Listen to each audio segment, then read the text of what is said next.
From the Weather NorCal Command Center, this is your afternoon update.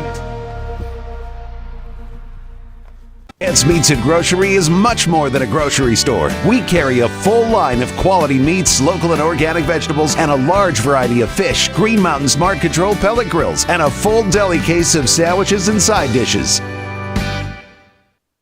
Not a bad day looking up on the coast here. This is out in Crescent City, and you can see kind of off in the distance there's that marine layer, that fog, that will probably be getting a little bit closer to us as the next storm system does approach. But the bulk of the rain actually with this next system will be to the south of Crescent City, although Crescent City will eventually see some of the showers, but cool and unsettled for the rest of the week and through this weekend, with snow levels between 3,000 and 4,000 feet. So it certainly will have an impact on some of those lower mountain communities. That being said, I'm not expecting a lot of rain or snow for that matter, so it shouldn't have a huge impact. Although anytime we are talking about snow levels this low, we do have to watch for the potential for some chain requirements, as that certainly can be the case here. Possible wet weather going into next week, although some of the later forecast models may be holding off until the middle of next week. We'll take a closer look at that here in a second. So this is the main area of low pressure, the storm system that I've got my eyes on. This is moving in this direction. So the center of this low will essentially move over the Bay Area and then move to the south and east.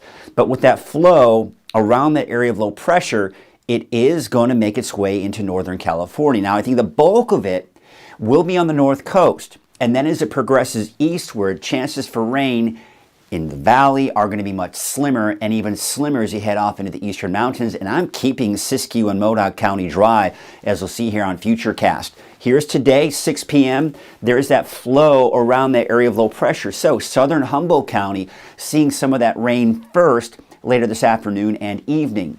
We kind of push you into early tomorrow morning. You see how it pushes eastward and it pretty much just dies out. Now, there may be some stray activity here on the north end of it, but overall, most of it will be to the south. Now, if we see some activity in the valley, it will be late tonight, early tomorrow morning, and it will not be that significant. And again, I'm keeping it dry in the eastern mountains and not to mention Modoc County. Through the day on Wednesday, I think it's going to be a dry day for everyone. Again, it's mainly the morning hours that we can see some of that activity here. Now, Thursday, things get a little bit more interesting. Some cooler air beginning to move in, snow levels dropping a bit. We may start off with some light snow flurries off to the east. So Lassen County and not to mention Modoc County. That's Thursday morning. Here's the next approaching cold front as it pushes on through. Now, I think it's overdoing it on the intensity of the rain, but I think this is where we're going to see the bulk of the rain. This is your classic setup where the heaviest rainfall is to our north, not to mention the snow, and we got the tail end of that cold front passing through. So we tend to see the heaviest amount of rainfall on the coast, and as that cold front pushes eastward, moves over the coastal range, it tends to break that storm apart and it tends to fizzle out. So let's take a look at what we can expect as we go through the afternoon. And yes, see how it's not as organized at this point for Thursday afternoon. But we could see a stray shower for parts of the valley. Nothing heavy is expected. But notice all of the blue on the map, that's the snow. Mount Shasta City certainly could see some light snow. We're talking about that for El Turris as well.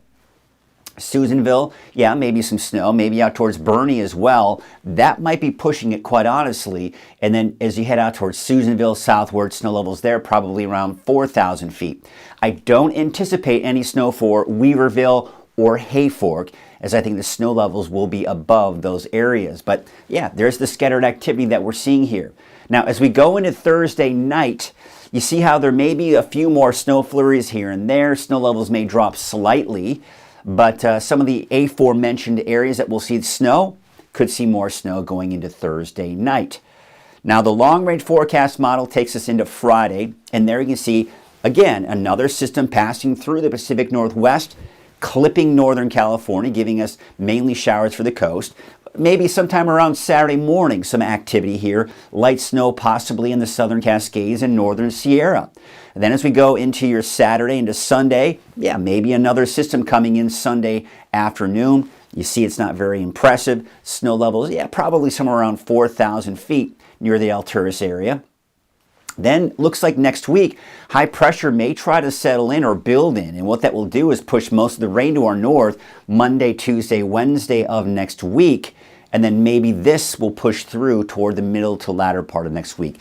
This is going out pretty far, right? We're going out 7, even over 10 days, and a lot can happen between now and then. But bottom line is, if you have outdoor plans over the next 7 to 10 days, you need to keep checking in each day to see what the latest forecast models are projecting as far as that rain is concerned, because each day the timing and overall intensity will change with these systems as they pass on through. Wave height's not that bad along the coast, but they do pick up a little bit heading out to sea, and then they should start to drop a bit as we go into your Wednesday afternoon and evening. So certainly some good news if you do need to be on that boat. There you can see those temperatures once again in the low 60s today, and I'm expecting more of the same here for tomorrow. So basically the temperatures we experienced yesterday across the board is pretty much what we're going to expect here for today.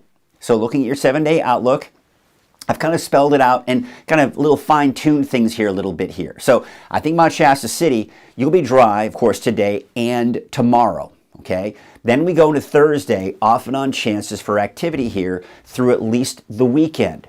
I've got snow levels between 3,000 and 4,000 feet. So there are going to be points in time where Mount Shasta City could see some snowflakes, maybe even some light accumulation. That might be pushing it, quite honestly. But then there you can see that chance going into Sunday. For Alturas, you're going to be looking at snow levels about the same elevation as Mount Shasta or Siskiyou County. And then Susanville, I've got you mainly dry through Friday. Now again, you did see some of that snow coming in, very light snow in parts of the eastern mountains here Wednesday and possibly Thursday, but I think the best chances do look to be sometime around this weekend. Not much activity in the eastern mountains. Now for the valley, I've got you dry here for today, and not to mention tomorrow. Now, there could be, as I mentioned, some late night, early morning showers for parts of the valley, in particular southward towards Chico, maybe Rebla. The farther north you go, the slimmer the chances will be for your Wednesday morning activity. And again, that will be very light. Better chances coming in Thursday. That won't be all that impressive. Friday, I've got you dry, and then off and on chances for the weekend. At this point, it looks like the Reading lighted Christmas parade at this point looks dry as we go into Saturday night. And for the lighting of the Christmas tree on Friday in Reading, looks like it'll be dry as well. It'll just be on the chilly side, so make sure you dress warmly. There you can see your 7-day outlook for the coast. Again, fairly dry here for today. We could see some of those showers coming in tonight and early tomorrow morning, but dry through the day on Wednesday. And that's pretty much for the coast and inland, and not to mention Trinity County. And then as we go into Thursday, that's when more of that unsettled weather pattern moves in, off and on chances for showers, maybe some heavier rainfall coming into the weekend. And I've got a chance in there on Monday, as that is kind of the cutoff point, I think, of where those showers are going to try to push themselves northward as that high pressure builds in.